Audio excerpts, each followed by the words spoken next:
Tina koutou katoa no mahare mai, ko Rachel Rees tōku ingoa, ko te koromato whakatū. Tina koutou katoa, welcome to this meeting of Nelson City Council on Tuesday the 5th of October 2021, an auspicious day around the globe. Theodore Rees's third birthday in Perth. Happy birthday, Teddy. Wish I could be there to see you.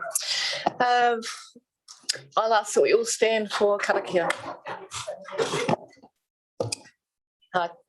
Tuia ke runga, tuia ke rā, tuia ke roto, tuia ke waho, tuia te hera tangata, ka rongo te po, ka rongo te ao.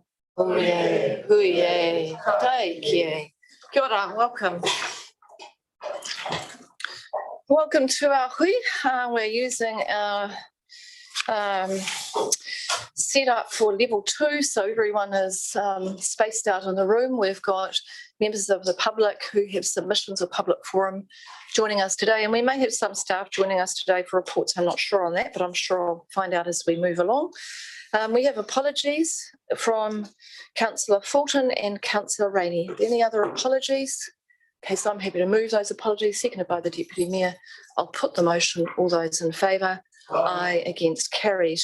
Now, the order of business today will be hearing the submission on the representation review first. So that's a matter that's been out for public submissions, and we have one submission today with somebody who wishes to speak, but we also have an additional submission that we need to table, that's been tabled. And happy to move by Councillor Skinner. Thank you very much. That's to accept the additional submission. Do I have a seconder? Thank you, Councillor Courtney. I'll put the motion. All those in favour? Aye. Against? Carried. So that has been circulated and tabled today. And then we have Mr. Murray Cameron, I think, who is going to join us to speak on behalf of the Nelson Citizens Alliance. And they have put in their submission. And if you have a look at your agenda sheet, you'll see that there are a range of submissions that have come through in terms of the hearing representation review proposal. And I will come to that matter in a moment. But first, we're going to deal with the submission from, or hear from Mr. Murray Cameron, who is going to be, I think, here on Zoom. I think I heard the meeting room do its thing. So we'll just wait for Murray to join us. I'll just put my video on so that he can see me. Not me. Morena Murray, welcome to our meeting. Thank you. We can hear you fine, so hopefully you can hear me as well. Yep, I can. Thank you, Mayor Rees. Thank you. Just whenever you're ready. Okay, thanks very much, Mayor Rees, and thanks for allowing the Citizens Alliance to, Nelson Citizens Alliance Group to put this on. I know we've only got a few moments, but we're pretty passionate about the future of Nelson City, just like you people are. And I know you're all doing a pretty good job, and you have your ups and downs and roller coasters, but it's great to see everyone's working hard for our city. We're just a good group of supporting people that want to make sure that you have a great future leading on into your election and beyond as well. We don't know, and you don't know, what's going to happen in the next 2 to 3 years with councils, but at least we can work forward as a group. Look, just to make a quick start, on the representation review, I did note that there are quite a few snippets that have come through from various people in the community about the representation. I don't know whether you've got other people on or not, but anyway, this is us and we're putting forward our good ideas. We did spend a fair bit of time on it and have a good look at it.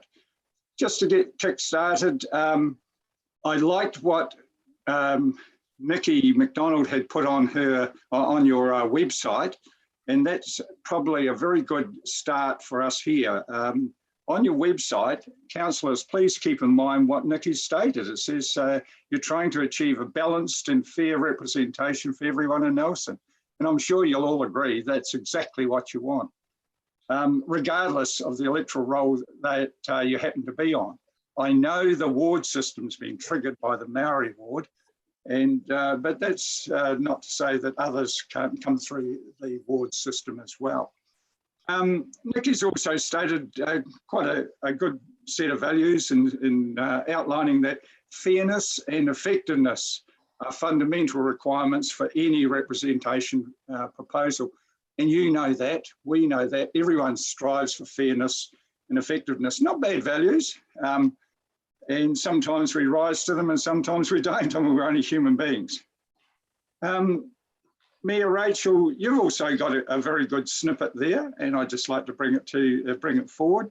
You've stated that you'd like to encourage people to take this opportunity to help shape the way our local democracy works.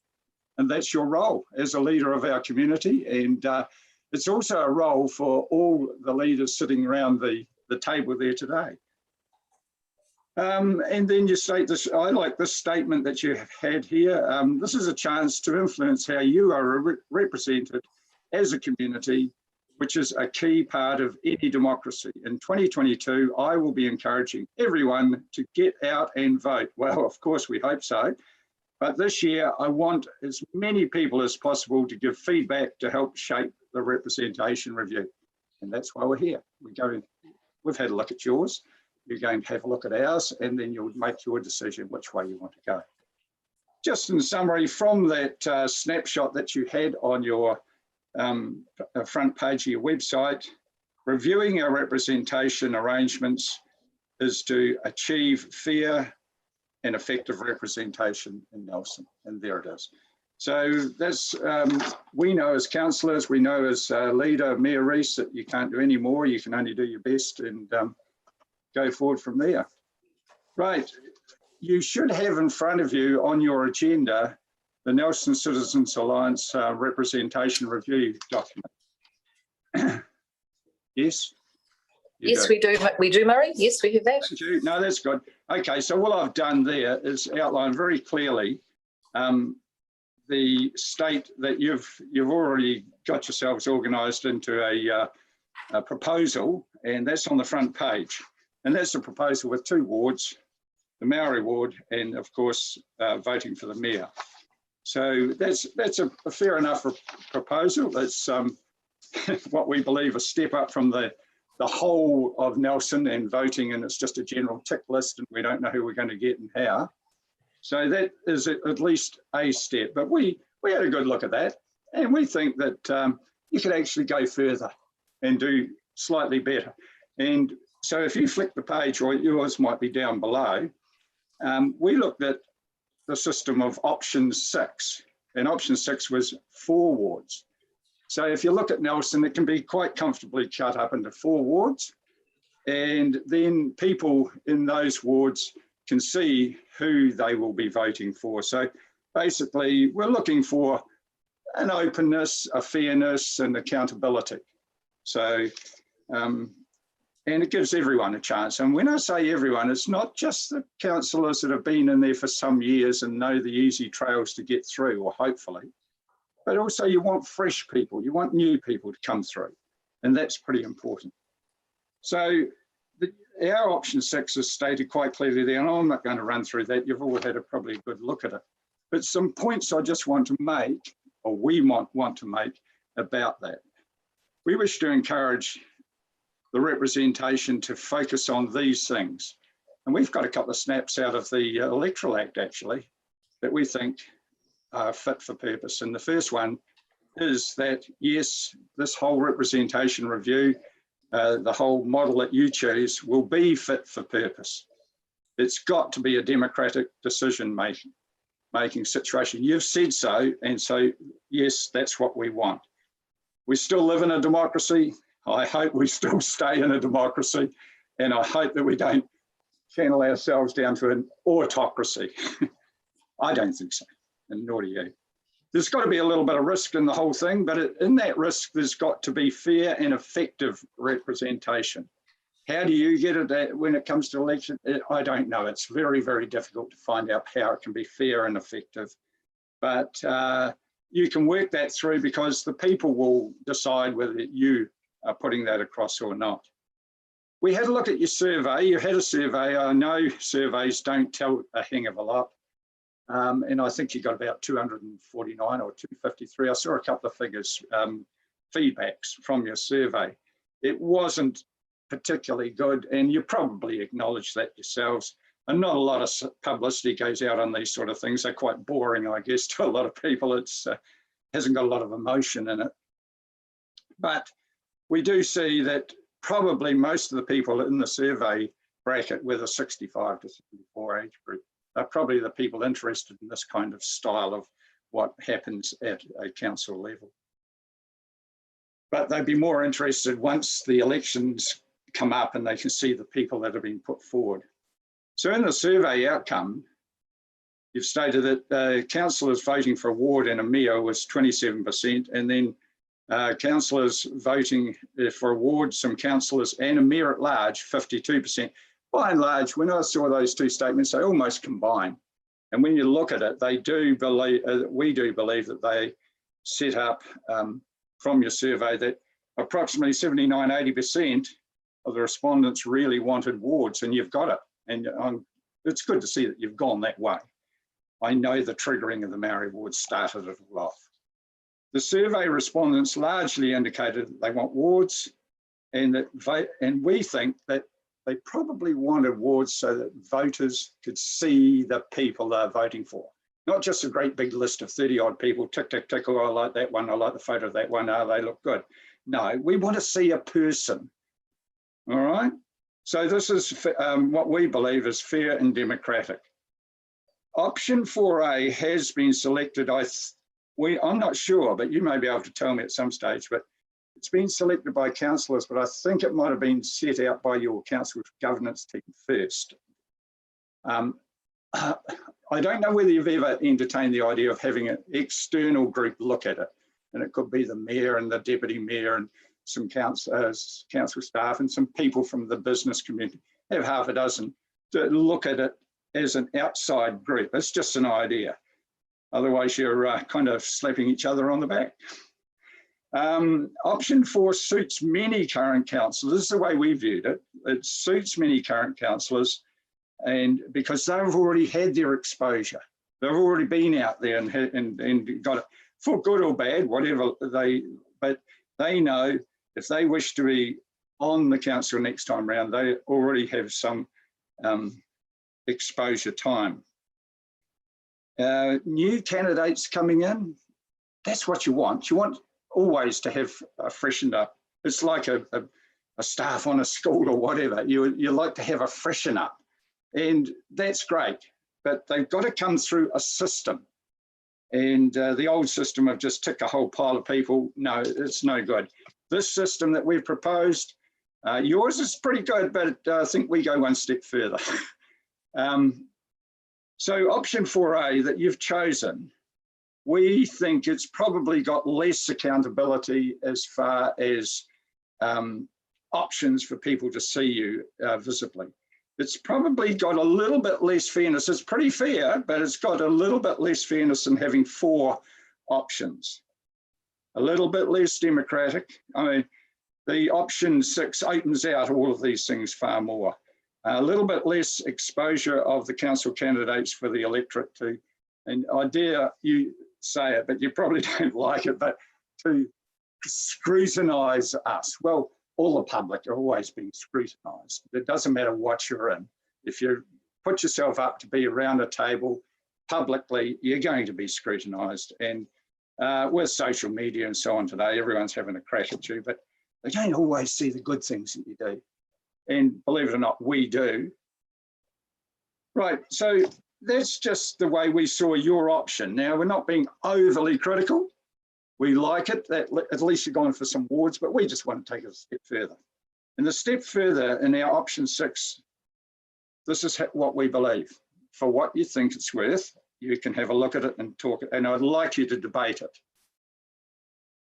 We believe you'll get greater exposure and greater accountability for all the possible candidates for the election, up for the election. Not just the ones sitting around the table there now, if they wish to go again, but others coming in.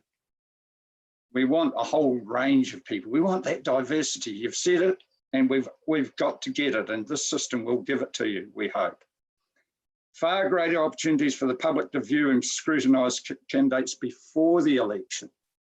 So it's not just in the newspaper clips, not in the Nelson Weeklies or whatever, but it's there. It could be around your community, it's on your signboards and so on, but it's a good opportunity for people to go to that particular locality and talk with people. Get around, ride your bike around town, get on your bike, get on your horse, whatever, but get around, well, but not so, but get around town a little bit and let people see you. And you'll get a lot from the people, no doubt. Greater possibilities, we believe, with local connection. And everyone goes on about it, but it's easy to get into a room and then make your decisions and sort of slowly drift away from local connection. So I think you will realise that it's so important to have that. Another point that we'd like to make is that it gives greater opportunities for councillors to become involved in their own community activities. There's lots of things that happen, lots of sports, cultural, musical things that happen in your community that you like to be there for. And this is an opportunity to get out there, get some exposure, get the feel of your community. I notice you've got quite a few younger people there and they may have kids in schools. Get into your schools, you get yourself out there, those public places. The next point, without labouring on it too much, is to provide greater diversity and representation. Now, I note that that's been a theme. And yes, you've gone for the Maori ward, but don't forget there are more people than Maoris in New Zealand. And look at Nelson. I mean, there's a huge Italian community. We haven't got an Italian ward yet. There's a huge and there's several other communities if you want to go that way. But if we start doing that, we'll split the whole city up into little fragments. But I do believe the ward system that's set up under option 6 does give an opportunity for you to focus on socioeconomic groups in different areas. Your Northern Ward under 2. Is that it? Are we getting out of time? We're over time, Murray, but I'm good. If you want to wrap up with your last points, I think we're just about there, aren't we? Yeah. Did I get 10 minutes? Okay. Righto. So we're near the end. Look, the last major point that that socioeconomic area is so important to you. You need some representation from all over. Look, just finally, there's something that's looming, and I've been watching it through council. So I've been involved in the Christchurch City Council some years ago, and I watched it there, and it's loomed up as well. And it's this last point, and it's a sticky point, and it hurts people at times, but I think we need to stop and think about it. And it's that if you have a split up with your wards a lot more, there's a likelihood that's a lesser likelihood that perhaps blocked votes could come in. And we see it around the countryside, different people with different affiliations to different political parties get in and get themselves a block vote. Now that's okay, but then it actually steers your whole community and your whole planning into one direction. So just how you stop it, I don't know. But once you get the ball rolling on it, it's hard to stop. And I've just been looking very closely because I had an affiliation with the Christchurch one and it's happened. Hey, look, I know I've gone through a fair few points. I've tried to have a look at we have looked at yours and we've just given some good points about ours. I hope that you people will have a good look at it and think seriously about our option. Thank you. Thank you, Murray. That was a really comprehensive submission. We appreciate the time that Nelson Citizens Alliance has put into the submission and also to you presenting today. I do have a question from Councillor McGurk. Yeah, thanks, and through you, Madam Mayor. Thanks, Murray, for your presentation. Just two really quick questions. Yep. When you come up with the 4-ward option, did you have any geographical boundaries in mind? Well, they're actually in the option number 6, if you have a look at them. Yeah. I got them from you. You've probably got access to it. I got it from the, well, I think I rang through to the council and got the copy. Yeah, All okay. your options. And so the geographical boundaries are set there, Brian. Okay, that's fine. If you go looking for them. Yeah, no, they're actually quite good. They're very good. They're sort of like what you got with the two ward, but they're split 4 ways. Okay, that clears that one up. The other one is, are you aware about the 10% plus or minus for the wards under the Local Electoral Act? Yeah, I am. Yeah. Great. Okay, thanks very much. Okay, thank you, Brian. Murray, thank you very much for coming in to present, coming in via Zoom to present the submission. Yeah, righto. We're quite over time, but Councillor Rory's got a very quick question. Thank you, Madam Mayor. Thank you, Murray. Just Thank wondering, you. have you given some thought as to how many votes under this system a candidate might need to get to be elected? Well, it does state it, actually, if you go and get your options thing that Brian was asking about, I think it states it there and gives you a clear indication approximately how many. But it's in the lap of the gods, isn't it, Matt? You've got 3 people per ward. They just have to be, it's, you know, if there's 6 in there, it's the first 3 past the post on it, is it not? Well, we'd be using STV, Oh, yeah. which would make things. Yeah, I know. Well, whichever way you go with your ward system, it does get quite tricky. I know, I can see that. It probably gets even a little bit trickier with more division of wards, but I think maximum, that number 6 is absolutely the max that you would do for a small town like Nelson. I guess where I was going, Madam Mayor, just very quickly, is under the system, I'm imagining you might need, I don't know, would it be 3,000 votes or something to get elected? Yep. Okay. Yeah. Yeah. And I'm just thinking, under the current system, if someone's going to be elected to council, they need to probably get the support of, I guess, 6,000, 6,500 Nelsonians. Yeah. But it's spread, don't forget, Matt, over the 4 wards. So it's spread. And you're getting a greater range of socioeconomic range if you look at it. I mean, that ward number, that northern ward spreads from about Amano Street, Washington Valley over there, right out to Kokoroa. I mean, it's a huge spread of socioeconomic people. This way, we believe that you will get a greater input around your table. Well, we'd hope so. I mean, it just depends on who wants to stand. Thanks, Murray. Okay, Right. Thank you, Murray. Thank you very much for the know. submission. It's a real conundrum, this one. I know that the elected members spent quite a lot of time trying to find the perfect system, and as Councillor McGurk said, the Electoral Act doesn't make it easy for us. No, so thank you for your submission. Okay, Thank you for thanks joining very us. much, Mayor Rees. Okay, Thank you. All right, councillors, that is the only submission that we had for hearing today for the representation review final proposal. So I'll just go to Deborah. Deborah, just in terms of next steps, could you just outline those now for the elected members, just so they know what to expect? Thank you, Madam Mayor. Are you comfortable with me speaking from here? Absolutely fine. Thank you, and kia ora koutou, everyone. As the Mayor has pointed out, we've now had 21 submissions with the one that's been tabled today, only one speaker. The next step is that you will be considering your final proposal at a meeting that's set currently for the afternoon of the 19th of October. So there needs to be a decision made on your final proposal within 6 weeks of the submissions closing. So you need to have made a decision on what your final proposal will be by the 29th of October under the Local Electoral Act. But hopefully we've got a bit of flexibility in our timing if need be. Once you've considered all the submissions, decided on what your final proposal will be, that gets publicly notified again. Those that have submitted to your initial proposal have the opportunity to appeal any matters within that final proposal if they wish. And if you've made any changes between the initial and the final proposals, then any member of the community may object to the final proposal. So that's sort of where we're up to at this point. Thank you. All right, thank you. All right, so that's the end of our hearing of submissions.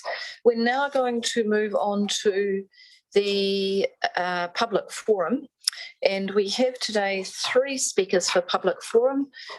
First up, we have Carrie Mosina, who is here on behalf of the Nelson Tasman Housing Trust, speaking to the Housing Reserve paper later on the agenda. We have Nick Clark on behalf of Habitat for Humanity speaking on the same topic. And we have the Honourable Rachel Boyack, MP for Nelson, also speaking on the Housing Reserve. We can add an honourable. Kia ora, Kerry, welcome. Welcome to our meeting. Welcome to Public Forum. Hopefully, I'll just check that you can hear me and we can hear you. I think your audio is still connecting. Morena, Kerry, I'll just ask if you could just come off mute and I'll just check that the sound is working okay before we start. How's that? Good That's morning. fantastic. Good morning, Morena. Right, welcome to Public Forum. You're here to speak on the housing reserve paper that's going to come up later in our agenda. So whenever you're ready. Yeah, absolutely. Well, thank you very much. Kia ora koutou. Yeah, I appreciate this opportunity to speak to council today. I've read through the paper on the proposal for the housing reserve, and Nelson Tasman Housing Trust generally supports most of the points. I just want to go through a few things that I want to highlight. In particular, I'm just referring to my notes here. We strongly support council getting the housing reserve up and running as soon as possible, because we, as I've said before, in the chamber, we feel urgency and we know that there is a great deal of need out there in the community. We strongly support the idea of a phase one, in particular to expedite prompt action on getting more affordable housing built in Nelson. And we support the idea to prioritize projects that can start within the next 12 months. I know in the paper there's a referral to maybe 24 months, but frankly, I think that's too long. If really the intent of the phase one is to get is to push some money out the council door soon to get a housing project started, then let's focus that and let's incentivize providers to work quickly. We also strongly support the notion of upfront grants, because that is a very efficient way for community housing providers to leverage other philanthropic funding and bank finance. So we like that. Nelson Tasman Housing Trust also supports the housing reserve, defining enduring as housing retained as affordable and social housing for 50 years. So yes, the housing needs to be durable. Yes, it needs to be a lasting housing provision, but in particular, there needs to be a mechanism to retain it as affordable housing over that long-term time frame. So it's not just building it, it's retaining it as affordable housing. Our housing trust, we have a project ready. We've got a site ready. We're really happy and eager to make an application to the housing reserve. We know this project will deliver 5 homes, which will have 12 bedrooms. So that's an important increase in Nelson's housing supply. It is not the only project that we want to seek housing reserve funding for. Nelson Tasman Housing Trust is building a pipeline, a development pipeline of other housing developments. And the key thing about the housing reserve going forward is that this is a way for council to incentivize us to be working on development in Nelson. Without the housing reserve, we would be very tempted to do more in Tasman, where there's more flat land, et cetera, et cetera. But we're really keen to build more in Nelson. But we really want council to come to the party with the housing reserve. In previous meetings, a couple councillors have asked me about sustainability, and Nelson Tasman Housing Trust, we focus, our business as usual is building environmentally sound, sustainable dwellings. So for example, full insulation, thermal curtains, double glazing, heat pumps, siting homes to the sun, choosing north-facing sites, using solar hot water, or in our latest development, photovoltaic panels, so that we're reducing even those are more costly to install, we reduce the long-term power usage and the costs for the residents. We now are routinely building to at least Homestar 6 standards, so that's Green Building Council standards. And if we're working on brownfield sites, we work to either relocate an existing dwelling so it can be used elsewhere, or if it's really not possible to do that, we engage a specialist demolition company that will work to recycle as much of the material as possible. So a couple other key points. We really urge council to prioritize the housing reserve funds to go to registered community housing providers, because the registered CHIPs or community housing providers have robust, reliable governance and management structures. We're regulated by the government, so we have to have all that in place. We've built that up over a number of years, and all of that ensures that that you can trust that we are proper long-term stewards of the affordable social housing. So I guess another advantage of prioritizing CHIPs for the housing reserve is that, you know, we're a not-for-profit organization, so we don't pay dividends. We don't have to funnel some funds into paying dividends or to shareholders or owners. All of our funds go directly into providing the services that we do. And if we happen to generate an operating surplus, that gets reinvested into building more homes. So it's a very efficient structure. If council is going to consider other organizations for the housing reserve, then you will have to think hard about, okay, how are you going to require those organizations to ensure not just that homes get built, but that they are retained as long-term affordable rental or affordable home ownership. That's a really important key, is retaining them in that affordable space. So I guess my last point is that the thing that the Nelson Tasman Housing Trust does not support is granting housing reserve funds to private developers to build housing. The housing reserve came from council divesting its community housing portfolio to Kaingaora. So that was a community asset focused for many, many years on serving low-income older people.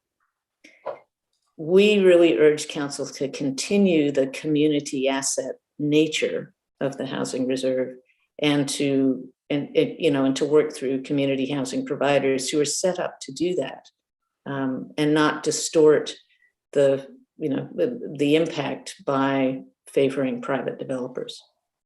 So yeah, I mean, key things: really support the phase one, really support upfront grants.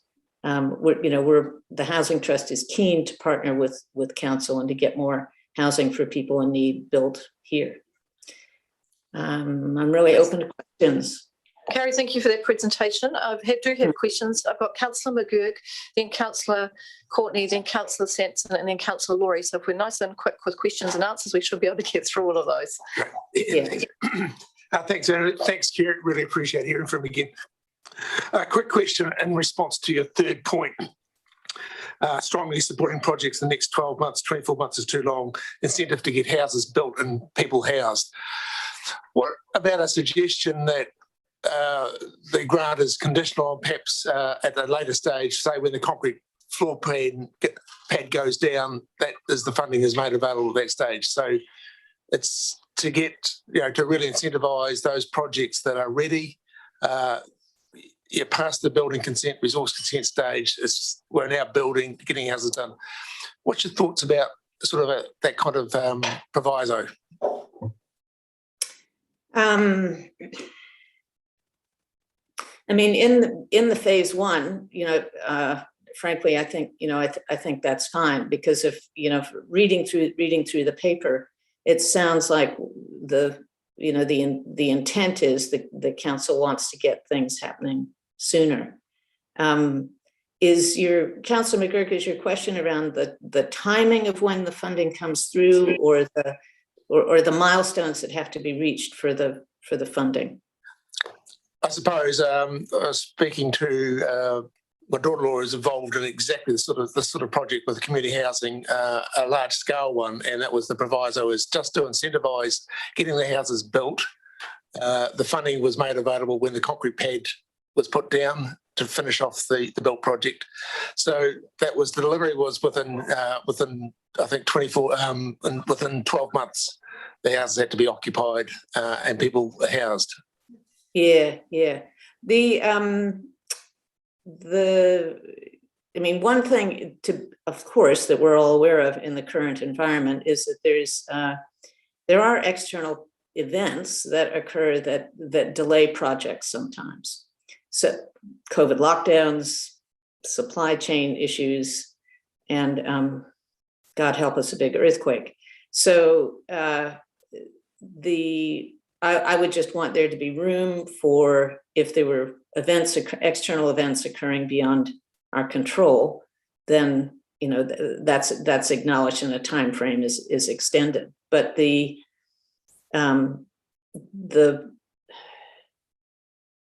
as long as a project is started and substantially started, so sure, concrete pads go down, that's a reasonable milestone.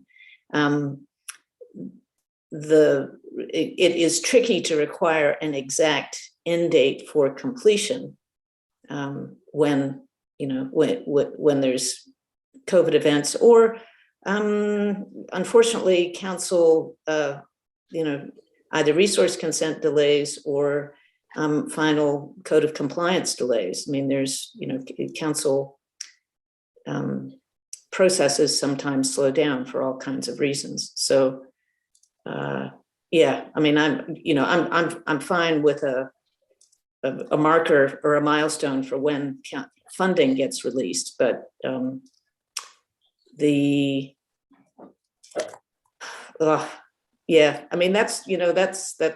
that's fine tuning. I don't have a clear idea on that, but as long as there's reasonable grounds for council or officers to agree to an extension if there's an event that prevents something from completing on time. Okay, thank you. Councillor Courtney. Thank you, Madam Mayor, and thank you, Kerry, for your presentation today and all you're doing in this very important area. Kerry, you're absolutely sold on the grant. You're strongly in support of that.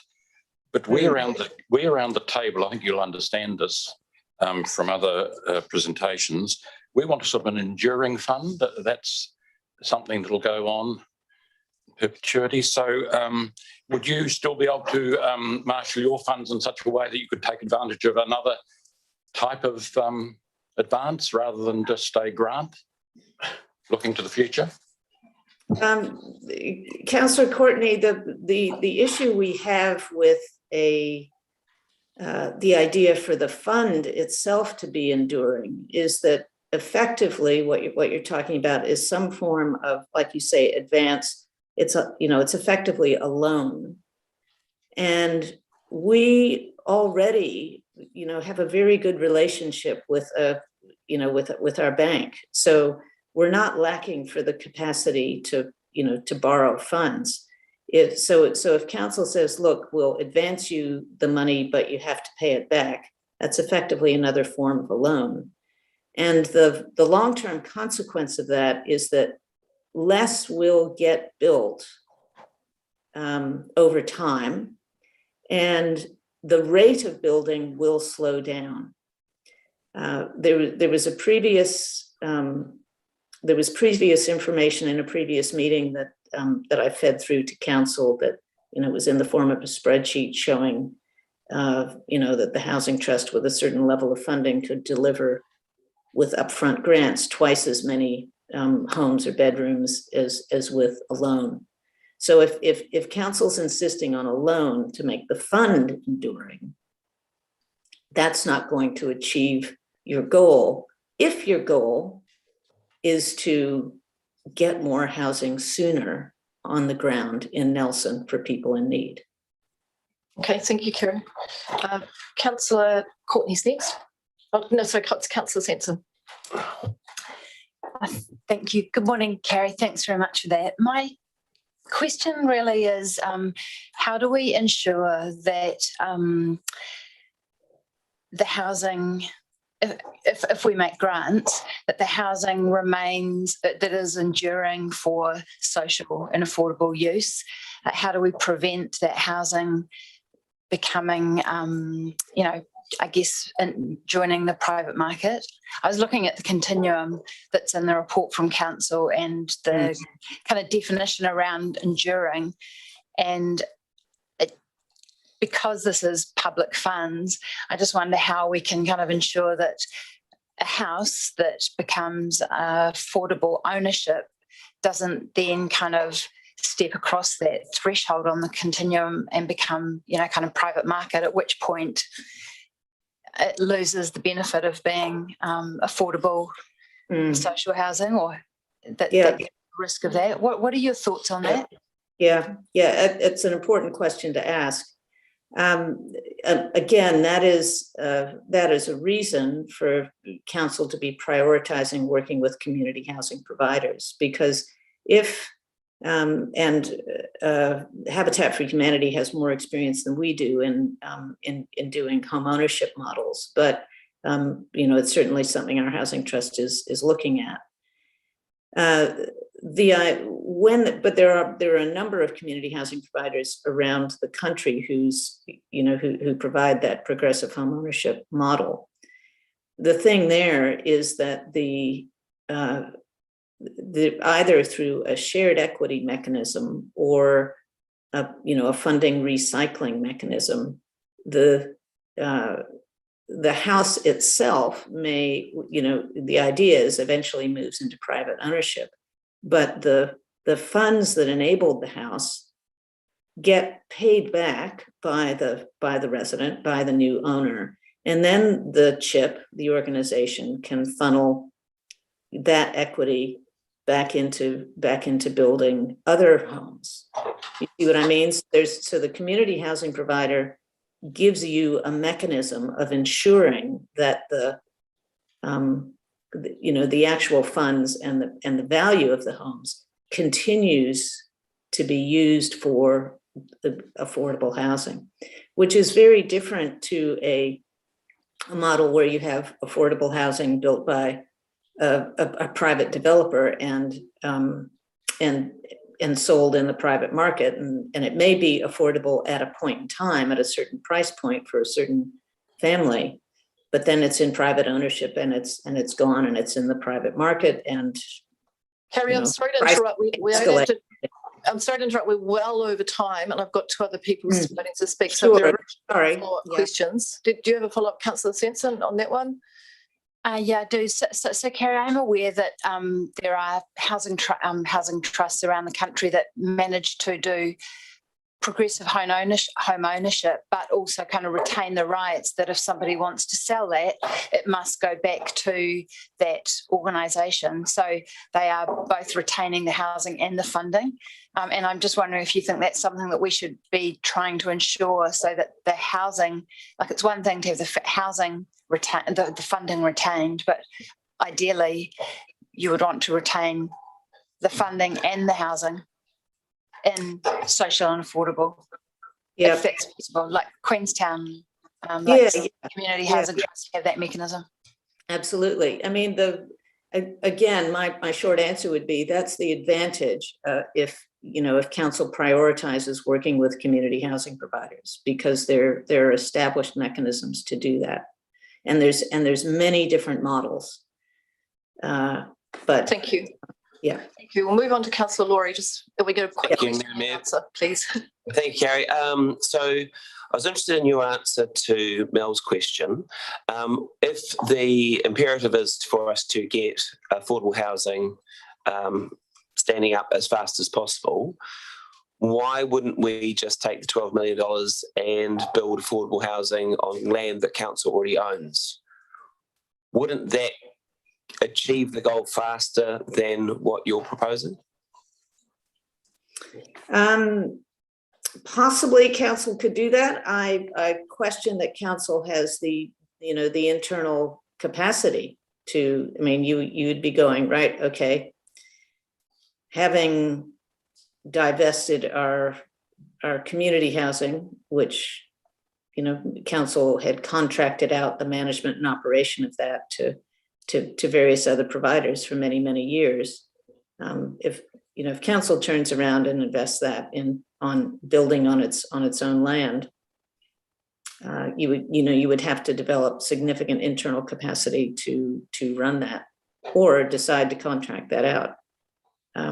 That also sounds, I mean, there's a parallel proposal before, that the council's put out for consultation around looking at selling chunks of land, Kainga Ora, to do even more.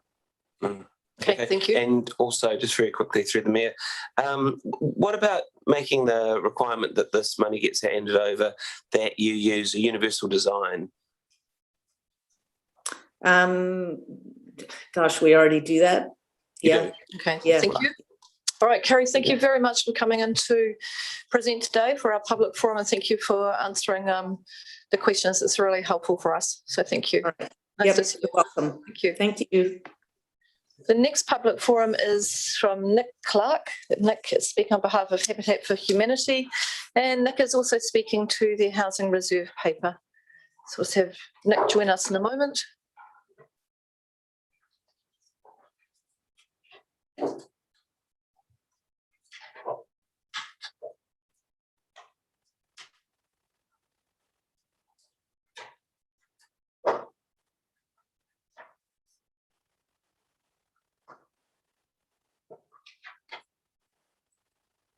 Morena, Nick, not sure if you're on yet or not.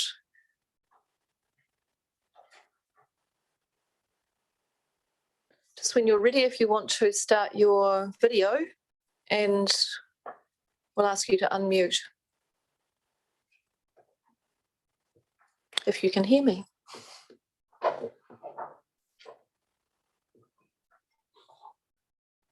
Morena, Nick. Right. Morena, welcome to the meeting. Can you hear me now? We can. It's not great, but we'll see how we go. Okay. Apologies for that. We'll just see how we can go there. How's that? That's excellent. That's excellent. Just whenever you're ready. Thank you for that. Kia ora tātou. Ko Nick Clark from Habitat for Humanity. Thank you very much for the opportunity to share some thoughts in response to the Housing Reserve proposal put before you today. I do appreciate that. It's a joy always to follow good friends and colleagues such as Kerry, because much of what Kerry said, surprisingly enough, of course, will be totally echoing as we share today some additional thoughts around that. So Habitat, as you know, believes in a world where everyone has a decent place to live. We've been working in Nelson for 25 years and the Housing Trust for not much less, realistically. So in community housing providers such as ourselves, you are dealing with organisations that have had a long-term commitment to this community and have a proven track record on delivering decent and affordable housing for families, be it rental or home ownership, and we can chat more about that in a minute. I think, frankly, that the Reserve is a very good initiative. We really welcome the fact that this is getting closer to coming to fruition after some months. We are very, very supportive of the phase one approach. I think that is a really good move. It enables council, to my mind, to be responding in a very tangible way to the current housing challenges facing individuals and families in our community. And that is working alongside the longer conversations that you have been having over many months and in public forums, like the Kainga Ora proposal, like the developments put before you for the Infrastructure Acceleration Fund, and so on and so forth. This enables our community to have a quick win, frankly, and I think that's something that is to be celebrated. Look, from our point of view, Habitat for Humanity, we would either use this funding for either affordable housing or affordable rentals. We have 5 affordable rental properties. And if we think about the story of leverage over the 25 years that we have been engaging in this community, What we have done as an organisation around our progressive home ownership model, which I'll explain a little in a moment, has moved from doing sort of one house a year, so helping one family a year for probably about 24 and a half of those 25 years, realistically. Suddenly, on the basis of what we can do to leverage, we are producing in a period of about 18 to 24 months, moving from one house a year to producing 19. And there's a pipeline of potentially another 13 more that can come off the back of that. We know we need to be responding to this situation at scale. So any mechanisms that help us to respond at scale is what we need. And that's where we find challenges with business as usual models. The Housing Reserve Fund is not a business as usual model, and neither is phase one. The affordable housing model in terms of progressive home ownership that we use, there's four key things to remember about it. Number one, it's a hand up, not a handout. Number two, there are 3 criteria that come around how we are selecting individuals and families to partner with us to get them into home ownership over what is typically a 5-year journey.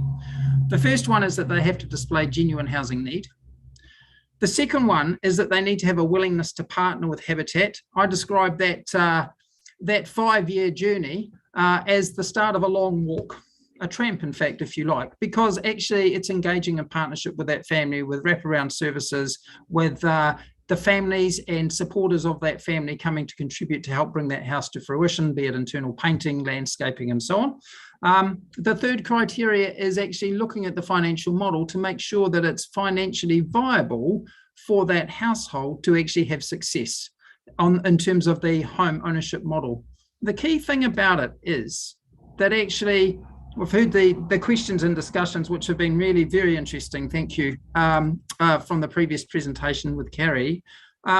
Is that the funding from those homes gets reinvested to produce more funding. And I guess that's my point about the fact that we've actually over recent times been able to scale significantly and achieve greater things in terms of housing people in our communities. So we're actually achieving more with this sort of model.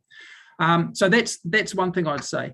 The second thing I would say is that if you were to look at different housing models, and the Mayor was at the Affordable Housing Summit in Auckland the day of lockdown, as with colleagues of mine and myself, there was a very interesting presentation on the Singapore housing model, which actually included, in fact, prioritised the progressive home ownership sort of approach there. I'm not saying that we shouldn't have affordable rentals. I think it's absolutely critical that we do. But I think there is a mixed model that provides really good opportunities for actually responding at scale in our community and achieving greater impact. Happy to talk more about that in questions if helpful. Next point is that any affordable housing that we're producing, be it rental or home ownership, should not look or feel cheap. You've heard from Carrie from the Nelson Tasman Housing Trust about the steps that they take to ensure that that is exactly that they are producing good, high quality, comfortable, affordable housing for people in our community. We are exactly the same. And in fact, the development that has been in front of your offices over many months now in Stoke, we actually think that will be achieving Homestar 7. So retaining some high level around that and sustainability, I think, is a very important thing, and we endorse that. There is a bit of a challenge to my mind around the timeframe for delivery. The issues, I think, have been touched on a little bit already.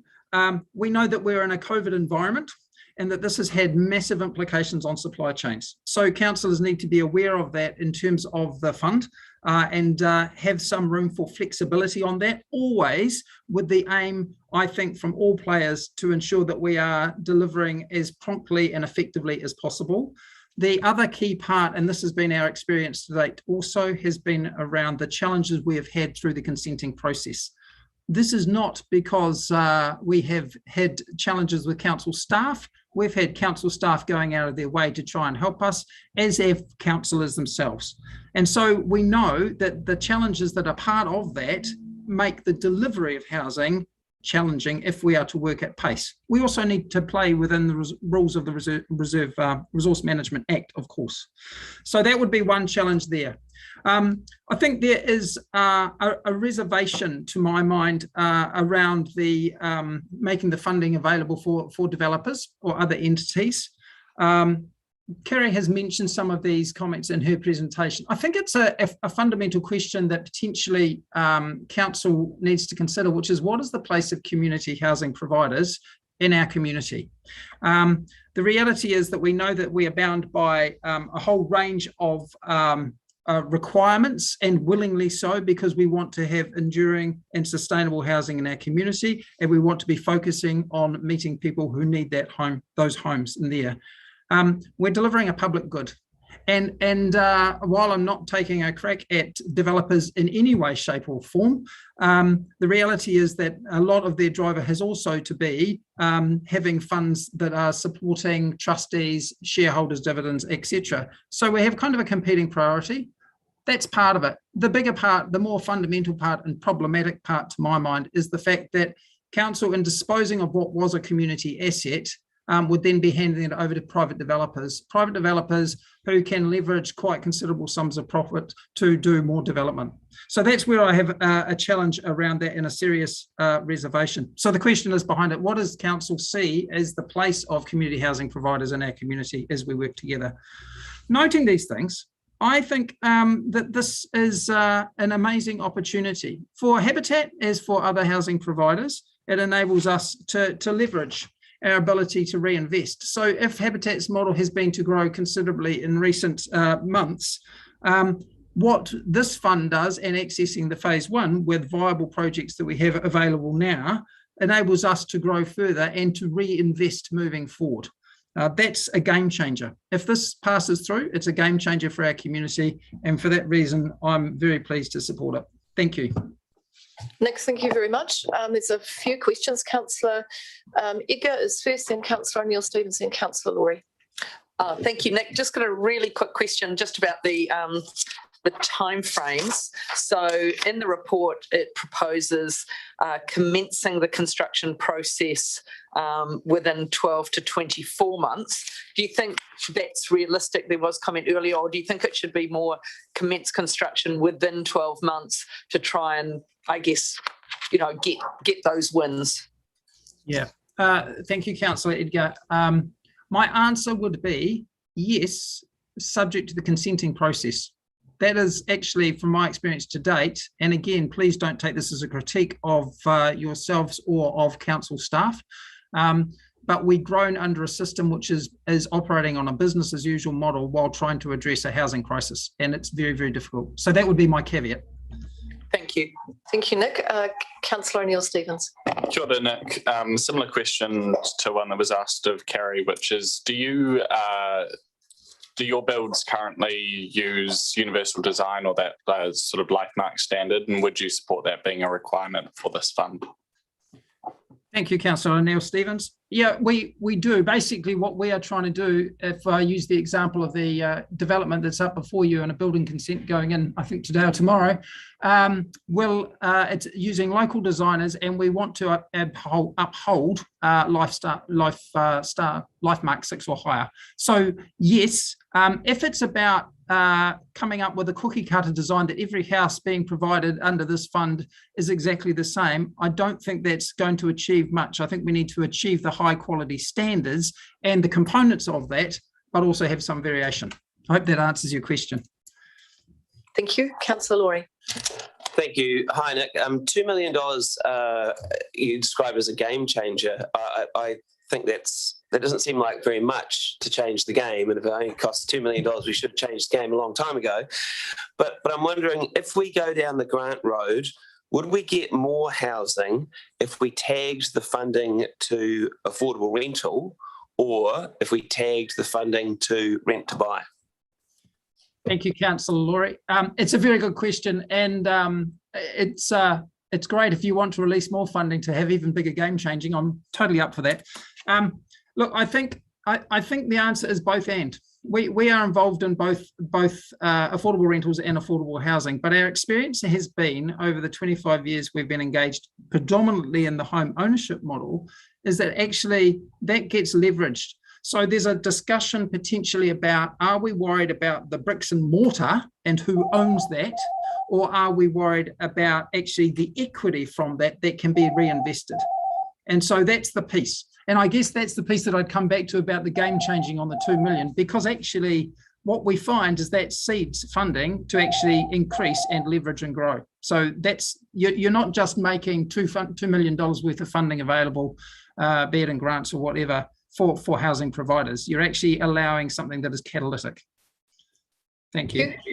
Nick, thank you very much for coming and to present today to the Housing Reserve paper. You know, it's something that we've been pretty desperate to get up in front of council for a while, so we're really thrilled to see it here today. And look, I've taken on board your comments around trying to use a business as usual system when we've actually got a crisis, and so that might be something that we can pick up and sit down around the table and have a conversation about another day, because we do need to use all the tools that we have, and if we need to do some advocacy to some of our central government colleagues will be doing that, and we've got one joining us in just a moment, so she'll have been listening to this presentation as well. Thanks, Great. Nick. Thank you very much. Bye-bye. Thanks, Nick. Our next public forum is from the MP for Nelson, Rachel Boyack, also speaking to the Housing Reserve matter.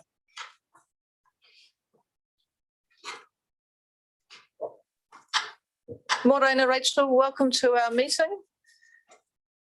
I'll just make sure that you can hear me and I can hear you. Morena. Morena, that's working perfectly. We can hear you very well. So welcome to our meeting. Thank you for taking the time to join us. And you're speaking today on the Housing Reserve matter. I hope your arm is okay. I saw that you've been in for your vaccinations, so good on you. I know it's a scary process for lots of people, but thank you for showing the way. It's really good to see. And Morena koutou. My arm is doing very well, so thank you. And thank you for having me join your meeting this morning. It's always a pleasure to come and speak to council. So look, I just want to add a couple of extra comments. I endorse much of what both Carrie and Nick have said to you this morning. I think that I'm very, very pleased to see progress coming forward on this reserve. And I just do want to go back to those, I guess, existing principles of how this reserve came to be and what it was set up for, because I think that's really important in council's mind when you're making decisions around using the fund. It came out of the divestment of an existing community housing asset from council through to kāinga ora. And it served our pensioners in pensioner housing, and it was very much a community asset. And so my view is that the money that council has received from that divestment needs to be reinvested into similar forms of housing. So we know through our housing crisis that the biggest area of need we have, and if you look at the figure that you have on the range of affordable housing on page 16 in your report, we know that the biggest need is around that social housing and that affordable rental, and then going through into affordable first home ownership. That is the biggest piece of need that I hear through my office, people looking for a rental, people in emergency accommodation in a motel, people on the housing register and not able to find an appropriate place to live. That is also the feedback that I get from the majority of community housing providers and also community agencies who work with some of our most vulnerable. So my plea would be for the money that you're investing to go back into that particular piece. The biggest, I think, change I'd like to see in terms of what's been proposed is I agree with the comments made just now by Nick around private developers. I don't think it's appropriate for this funding to go into a private development unless, I'll put a caveat on that, unless that private developer was actually working in partnership with a community housing provider in order to scale up. So if you saw a combined application between a private developer and a community housing provider with the goal of a specific project for affordable rentals that was going to be able to scale up to a very high number, I would support that. But developers on their own accessing this funding, I wouldn't support that. I don't think it's an appropriate use of what has essentially been money that's come from a community asset that needs to support the development of social and affordable housing. I'm very keen just the last point, I'm very keen to see some money get out the gate. It has been a year since this decision was made to do the divestment. It's been over 6 months since the sale and purchase agreement was actually finalised. I know that we have trusted providers here in Nelson. We've heard from 2 of them today. They're ready to go. And I really want to see the beginning of getting some money out the gate. It will supplement other work that will happen from Kāinga Ora, Housing New Zealand. And so I'm keen to see development coming through the public state-owned schemes and then also through our community housing providers. We need to see that happening together at the same time so that we can lift supply in this area. So happy to take questions. Thank you very much. Any questions for Ms. Boyack? Very clear. Very clear, Rachel. Thank you for taking the time to come and present today, and thank you very much for your advocacy work you were doing on housing and supporting our council. So thank you. Thank you. Thanks for having me. All right, that concludes the public forum. The next item on the agenda says to me that it's the Mayor's report, but I'm going to take the Mayor's report when we get to the other meeting. Is that? I think we can do that. I'm looking at my fabulous team, to the Governance Advisors team, and they're giving me the nod to say yes, we'll deal with the Mayor's report when we go back to our resumed meeting. And I'm now going to hand the chair over to the Deputy Mayor for the item 7 in your agenda, which is the phase 1 of the housing reserve. This matter would normally come to the Urban Development Subcommittee in the first instance, but we are very keen to get this matter decided and active. So I'll hand across to the Deputy Mayor. Normally we'd swap seats, but due to COVID, good COVID protocols, I'll stay where in my spot and the Deputy Mayor will stay in her spot. Thank you very much, Madam Mayor. Look, we've been working on the housing reserve for a while now, since really before we got the funding. Of course, the funding was slightly delayed, but we can't delay housing any longer. It is a crisis. So I'd like to thank the team for their work on bringing this paper up today. Part of this was we've had a workshop during lockdown, but we needed the expediency of bringing this to council today. Similarly, you'll see that the recommendation number 6 is to bring the recommendations straight back to council. And again, that's all about what is the most expeditious process to get housing for our community. So thank you to everyone who has been involved in working this up, including the staff and CHIPS who have also supported this process. And so I'll hand over to staff. Thank you very much. Ata Marie, through the chair, I would like to hand over to Gabrielle, who's going to go through some points in her report, and then both of us are available to answer any questions. Kia ora. Sorry, excuse me. Yes, so we're bringing this proposal to you today at the suggestion of the Deputy Mayor. You've heard from a lot of people today about the real need in Nelson at the moment, and this is really in recognition of that housing crisis that Nelson is facing right now and a desire to help as soon as possible. You'll see from the proposal that it's to make available some money, up to around $2 million of grant funding to entities with a local presence. And really it is targeted at those developments that are ready to go. And the proposal is that new, enduring, affordable housing is the recipient of this grant. If you approve this approach today, officers then would open an application period. We're proposing a 4-week period that would open later this week, and then we would report back to you at council on the 9th of December. Now we acknowledge that that's a short period, but we're really in the interest of getting things up and running this year. That's the time frame that we've got to work within. A couple of key points that I want to make today before we open for questions is that approving the phase 1 doesn't oblige you in any way, shape or form to what decisions you make on the housing reserve going forward. However, it does allow us to road test some of those objectives, criteria and process so that we can refine them.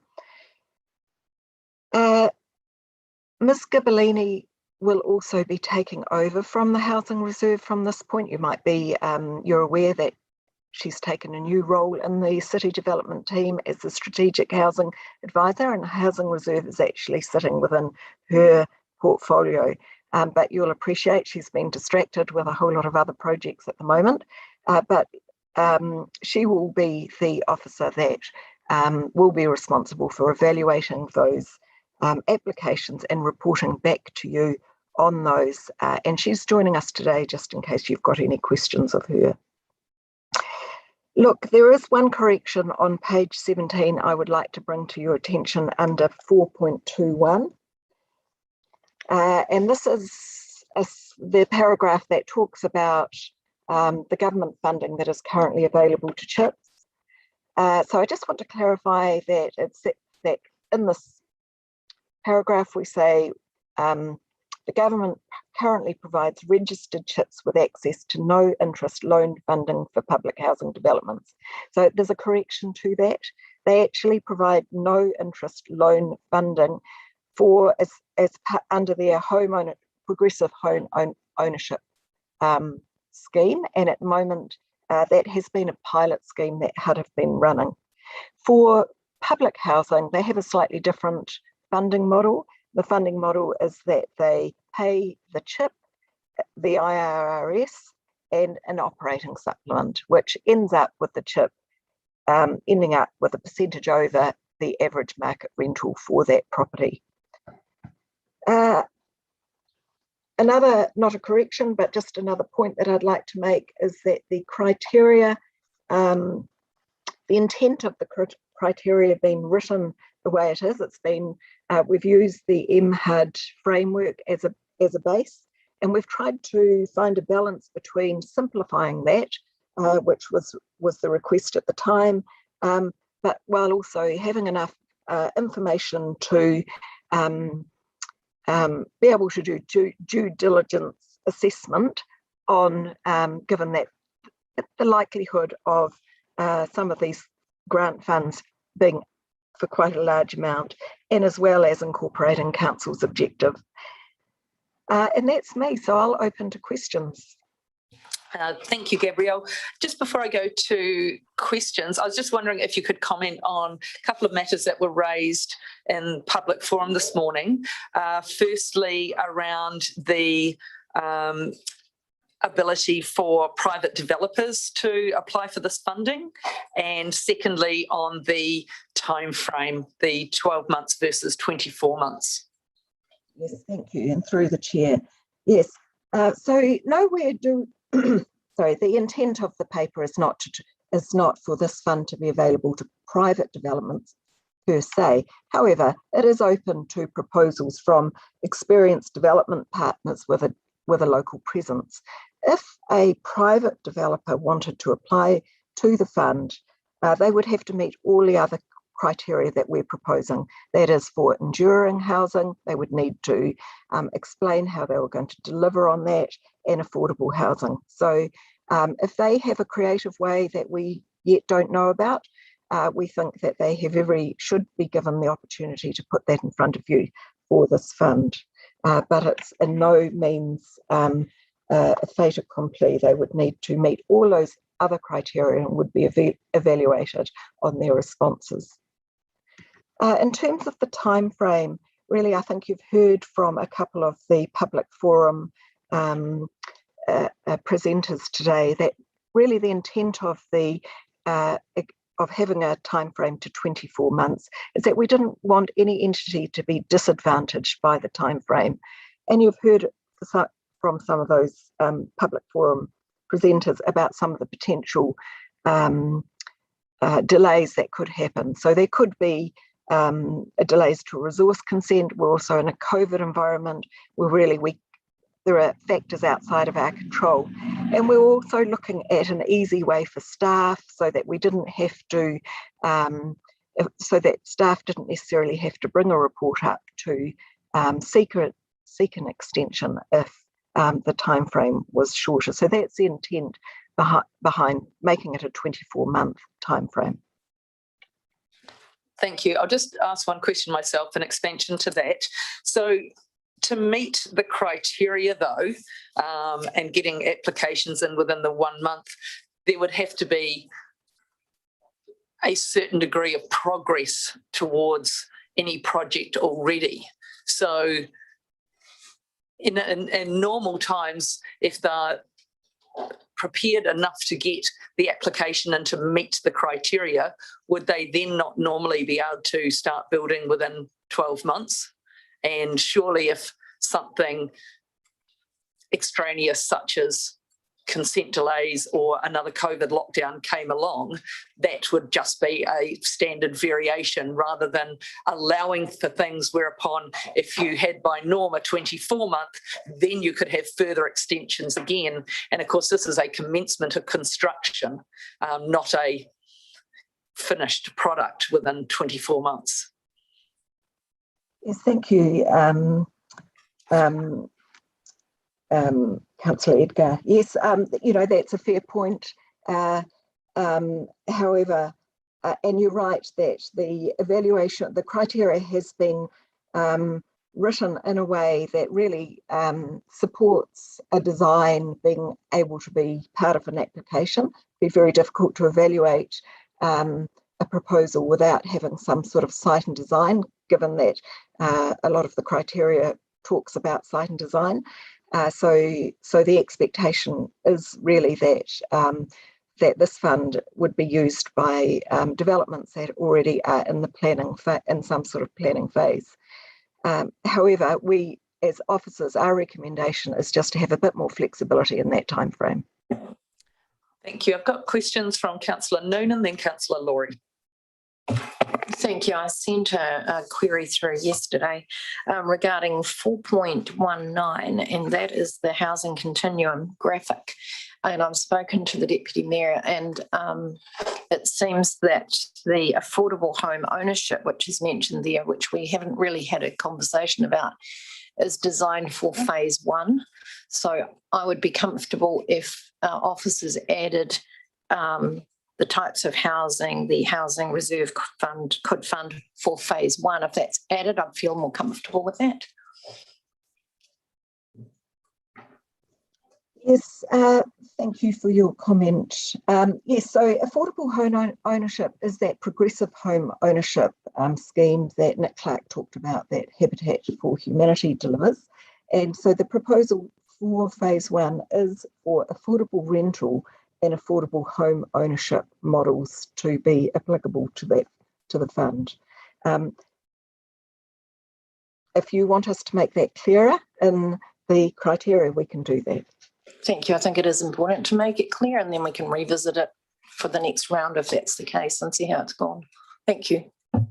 Okay, I've got 2 more councillors with questions, and just noting we are over time for our next meeting to reconvene. So we will just try and move it quickly as much as we can. Thank you. So 2 questions from me. First of all, am I right in thinking that earlier in the piece, staff had reservations about us using the reserve for grants? Through the chair. Well, I'm not sure in my time of looking at the housing reserve if I've been that aware of that. What we were charged with was looking at a variety of methods which might maximise the reserve for council. And what's taken some time to investigate is that each of those methods actually probably limits who would or what type of build would happen. So we need to fully understand not only how the mechanism might work, but the impact of that mechanism in terms of housing.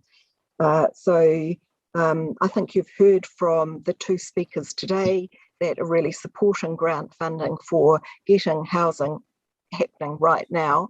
And you will, of course, all be aware of the rising building land costs that Nelson is facing. So in many respects, there's no better time to make that some funding available than right now. Okay, thank you. Through the chair, second question. How many dwellings are we likely to get if we give $2 million away in grants? Do you have any idea? So through the chair, yes, I think the key is going to be that co-funding, co-investment part of the application. And I think that hopefully that's clear that that's an expectation of council, that council would only be contributing a portion of a development. Look, we really can't answer that question in terms of numbers because it depends how each applicant is going to answer that question, what they're going to actually ask for and how they're intending to co-fund that development. Through the chair, I appreciate the answer, but so $2 million to me doesn't sound like a lot of money to get a lot of houses given the cost of building. Have you had conversations with our community housing providers as to what they might be capable of doing if we gave this funding, made this funding possible? Yes, thank you. Through the chair, I think you've heard from Kerry this morning about their intention for their build, which would deliver 5 new houses and 12 new 12 bedrooms, and I think they're very interested in this co-investment model. They've got ability to access bank funding as well as a funding from a benefactor. So they'd be looking just for a proportion of that build to come to council in an application. Habitat for Humanity's talked about their model, but and they have some builds in progress or in resource consent in planning phases that could potentially be eligible for the fund should they choose to put in an application. And that they've got, as Nick has pointed out, he's got a range of different sort of building numbers and types in the planning phase. So that will be up to them to work out what's the best application that they want to make at this point in time. And then, of course, there could be other unknown applicants that, you know, we're really just wanting to give them the opportunity to put an application in so that we can review that. Thank you. Thank you, Councillor Sansom. Thank you, through the chair. Good morning, Gabrielle. So my question really is, given that this money, the housing reserve, came from council / community owned affordable or social and affordable rentals, and that we are looking at doing grants, so how do we ensure that for phase 1 we can tag this grant funding to community housing providers who are going to provide affordable rentals on a not-for-profit basis with universal design, LifeMark? When I look at the criteria, it doesn't feel to me like we can provide that assurance to the community. And I'm just concerned reading these, there aren't enough kind of safeguards in there to really ensure that this grant funding of $2 million is going to leverage not-for-profit community housing providers to provide affordable rentals for those in our community who most need housing, rather than leveraging private developers. So our advice to you today is that that it would be a risk to the council to narrow the scope at this point in time to just some of those players that you've pointed out. So our advice to you today is that this first phase 1 needs to take a broader approach until you make your final decisions about the objective and criteria for the housing reserve. Once you have done that, then obviously what will follow will have to meet that objective and criteria. But you haven't done that step yet. So this is a phase 1, and it needs to have a broader, in our view, needs to have a broader application process that is available to more people. In terms of the universal design, I would just like to make one point. So as far as I understand with universal design, you're talking about the type of design that anyone at any age could use in terms of housing. What we need to consider there is, of course, if we're talking about any intensified housing design that is more than just a single storied house. So we just need to be, if you're wanting to make it a distinct criteria, put a focus on the universal part of all the other components in that criteria. I would just caution you that that might limit some of the intensified design that you might otherwise receive. Just a subsequent question, if that's okay. So if I guess as an elected member, if I don't agree that that grant funding should be made available for private development, there's the only option then is what, not to support this today. There's no way to tighten up the criteria at this point so that it's just for community housing providers and not for profit affordable housing. So just in case through the chair, just in case I wasn't clear before. So a private developer, if they put in an application to this fund, would have to meet those other criteria. And it is clear in that objective in the on page 24 of your agenda, under the objectives, that means that they need to deliver enduring affordable housing, and their application would have to convince the council that they were able to do that.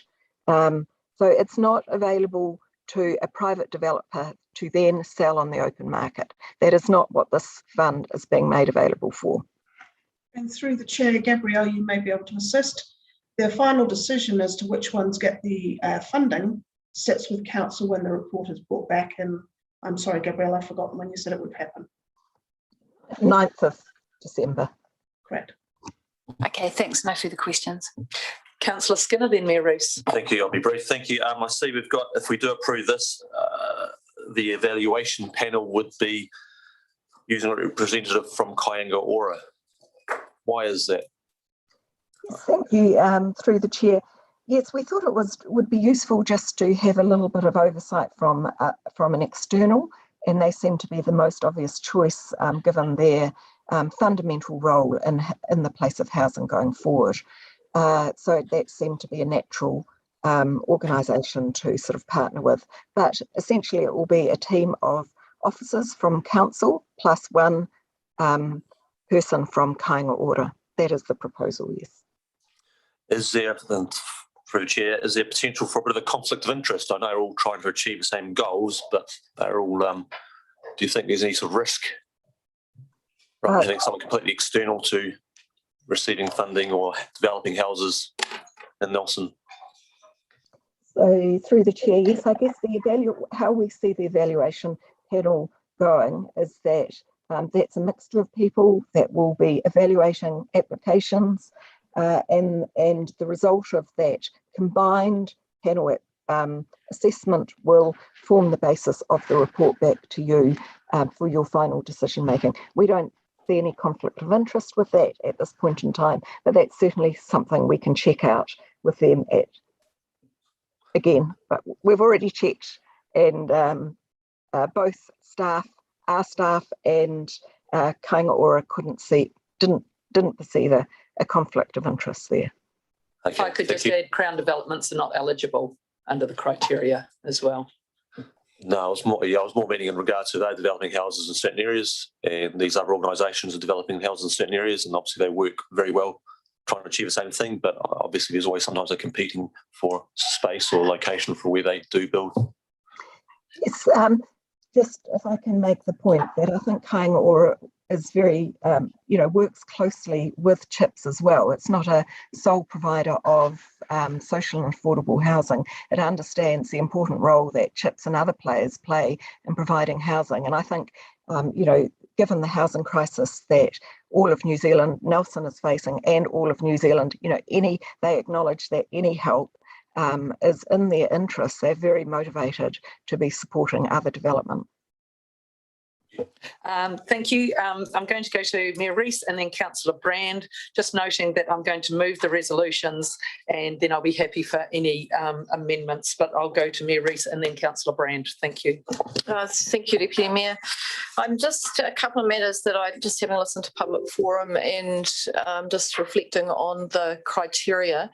I hear the commentary from the officers in relation to, you'd have to get this through the threshold test to be eligible if you're a private developer around the enduring process, but I actually think it's sending out the wrong messages, and that really, in my view, I'm listening to the public forum, I do think that it should be for opportunities for iwi trusts, so not the commercial arms, but the non-commercial arm of iwi, and for the chips to come in and have the opportunity here to do this. I'm just thinking that the dilemma that I have with that is we say, well, they wouldn't be able to be sold in the future and that would have to happen, but that depends about who's sitting around this council table. And I'm afraid it's, as we discussed earlier today, the next election is a bit of a lottery, and we could end up with some very pro-private enterprise people at this table who are really up for sending this money to the private sector, and I prefer that wasn't the opportunity. So I'm just wondering if we could, if there was a mood around the table to support that, rather than try and do an amendment just for time, that we actually noted that that with the amendment, with the criteria amended to ensure to actually make, to narrow that scope. I just feel that there is I hear the officers wanting to get, the whole gamut out there, but I'm inclined to support what I heard in the public forum, that yes, if a private sector partner was to support development with, and they do already, with Habitat for Humanity, with the Housing Trust or another community house, that's fine. The actual applicant to the Housing Trust would be a CHIP, or it would be an iwi trust. So that to me would be, the better thing. How they support that application, if that is with private sector to come in, construction company, to me would be fine. And the other element that I'm just sort of pondering around is actually the 12 months, and hearing also, some views around whether actually we do want the pressure on to say this is a crisis and we actually want projects can get up in 12 months. So I don't know whether you want to sort of informally canvass that with I'd support both of those things. Whether there was an appetite for that. If not, we'll work our way through it. But yeah, I'm just going to go for more of a consensus. I'm going to go for general nods around the table. No, I'm going to go for general nods around the table, and if people have key concerns, then I'll come back to them in order. So the first one was that we restrict the criteria for applicants, and this is, of course, the primary applicant to be iwi trusts or community housing providers. So that's registered community housing providers. So that doesn't necessarily preclude a developer from partnering with a CHIP, but the primary applicant would have to be the CHIP, which gives us that security that they couldn't then be sold into the private market. So can I just go for general nods around the table for that change? Okay, thank you. And the second one was to reduce the time frame. This is for commencement of construction from 24 months to 12 months. As we discussed earlier, to be eligible to apply, you've already really got to have some key plans in place. So you actually already have to be along that developed stage. Of course, if you got held up with resource consent or a lockdown, that's just a standard variation, but it's about, this is phase one. So it's recognising phase two will probably be, will be out, not probably, will be out well inside of a 24-month period. So that gives that second tranche for other applications. And because this is about just phase one, it's about, this is doing that immediate need. Can I go for general nods? Okay, fantastic. I'll go back to you, Mayor Rees. Thank you. All right, well, if we can, hopefully the governance advisors with noting in the minutes, is that going to be adequate? I just probably want to get some officer advice to go noting the evaluation criteria as amended to, is that going to be possible to deal with it as amended, and then we note in the minutes, or would the officers prefer that we actually change the resolution? So through the chair, I would, I'm actually in the building and I would appreciate a couple of minutes adjournment. I just need to raise something with regard to the chair. Okay, thank you. Can I have a question that might go along with that? Yeah, well, I'll go to councillor Brand, then I'll go to you, councillor Noonan, and then we'll have a brief adjournment. It's probably time for a cuppa for some people anyway. Councillor Brand. Okay, through the chair. Yeah, that was my concern, is that while we're sitting around the table and staff are in their current roles, as that changed the interpretation of what is there for that criteria, and the intent could be lost. So I'm glad that that has been noted, because that was one of my concerns. I did pick up on from the public, Rachel Burke, saying about the partnerships, but we talked about that at the previous meeting, and because there are those current private partnerships who are out there. And I was just a bit concerned, but I'm wondering if that has been addressed now by the note, because they are currently going through a process and currently ready, that would hit that 1 month criteria. So I was just a bit concerned about that. But I think that note takes care of that. Yeah, okay, that's good. And my other thing was phase 2, because we haven't set the criteria yet. What is our time frame to get that criteria set?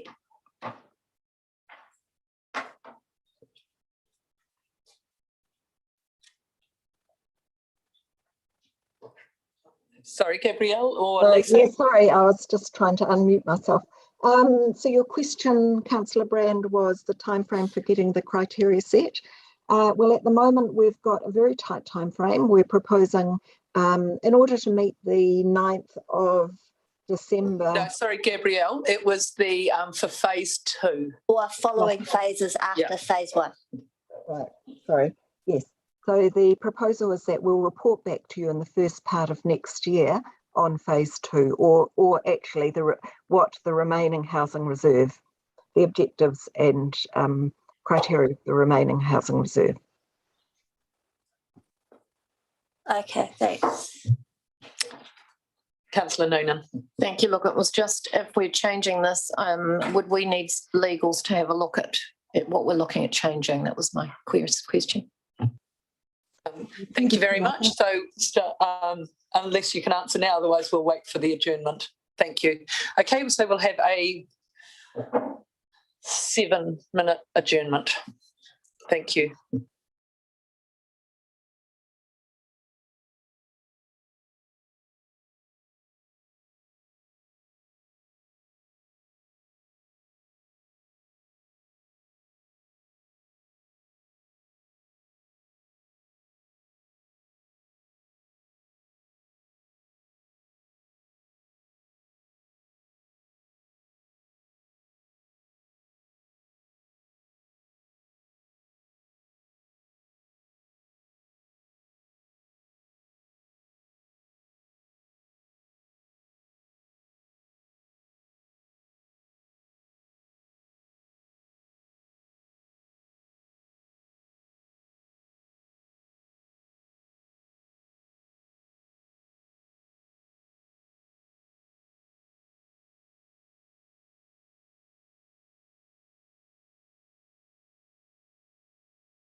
councillors, we're going to reconvene the meeting.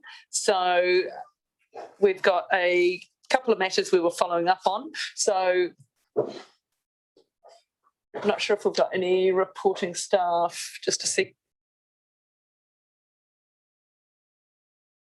Yeah, so for one of the matters, we need to go into public excluded to get advice. So do I have someone who'll move that? Move Councillor Brown, second Councillor Courtney. It's in moving in accordance with section 7(2)G to maintain legal professional privilege. All those in favour? Against? That's carried. Thank you very much. We'll just wait a moment while Zoom tech matters change over and we're in public.